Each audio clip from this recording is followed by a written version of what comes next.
The best old-fashioned you'll ever have isn't made with whiskey. How dare you sully my good name by spreading your slanderous Happy.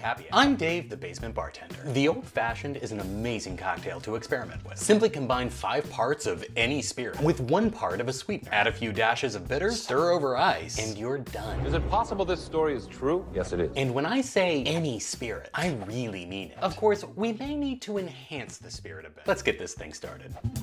Okay, let's address the elephant in the room. This isn't my basement. I love that. It reminds me of elephant. In fact, I don't even have a basement anymore. I've moved to Southern California. This is my office. I don't even know who you are. My bar is on the main level, and it's still a work in progress. So this is where I'll be shooting videos for now. All right, let's talk booze. Regular viewers of my channel will know that I love an old-fashioned. It's spirit forward, not overly sweet, and super easy to make. You really can't go wrong with this. The traditional old-fashioned is made with 2.5 ounces of whiskey. Bourbon is my go-to. Rye is an excellent choice as well, but really you can use whatever you like. More on that later. Add 1/2 ounce of simple syrup, 3 dashes of aromatic bitters, and stir over ice. You can build this directly in the glass, or strain it and pour over fresh ice, preferably a large cube or sphere, which will help minimize additional dilution. Squeeze an orange peel to release aromatic oils on top, and garnish with a twist of orange, a cherry, or bold. It's really hard to improve perfection, but it's so satisfying when you do. That makes no sense. Well, what if you were smart? I've made videos on old-fashioned variants before, but I recently read of an old-fashioned variant using the one spirit that is generally considered off-limits. And it's the best old-fashioned. Seriously, forget whiskey. And I love whiskey. Tell me! It's gin. That's it. I'm out of here. Wait. Hear me out. It's aged gin. What's the difference between gin and whiskey? All spirits start as a neutral, clear, vodka-like base and are enhanced with either additional flavors, such as juniper and gin, or aged in a barrel, like whiskey. So what if we were to combine those elements?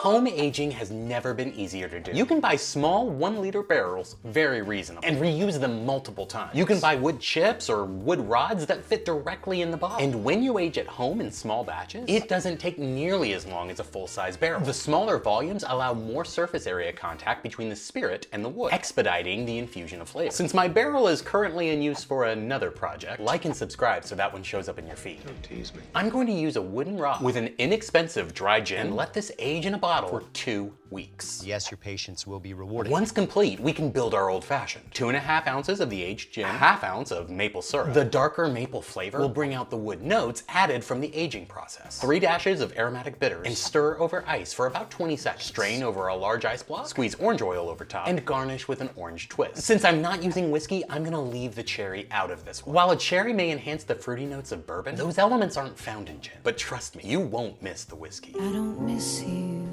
at all. Flavors are bold, but not overpowering. The sweetness is subtle and allows the gin flavors, primarily juniper, to shine through and deliver a very welcome change to this classic drink. I hope you enjoyed this episode. Let me know what your favorite old-fashioned variant is in the comments. Please drink responsibly, like and subscribe. That's not a thing anyone ever wants. We'll see you next time.